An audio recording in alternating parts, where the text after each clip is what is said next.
تعلو المكان إلا أن الشمس وكأنها تتعامد الآن وتشرق الآن وتسطع بنورها القوي احتراما وتقديرا لهذا الملك العظيم. نحن نقف أمام من حكموها، أمام زعمائها ورؤسائها وملوكها. الملك رمسيس الثاني يصل إلى مستقره الأخير داخل البهو العظيم في المتحف المصري الكبير.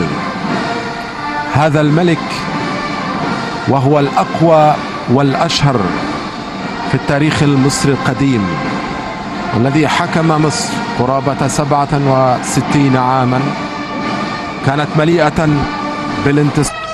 الزائرون يتحركون إلى حافة المنصة للوقوف احتراما لدخول رمسيس الثاني، والموسيقات العسكرية تقدم إيقاعاتها احتراما وتقديرا وإجلالا.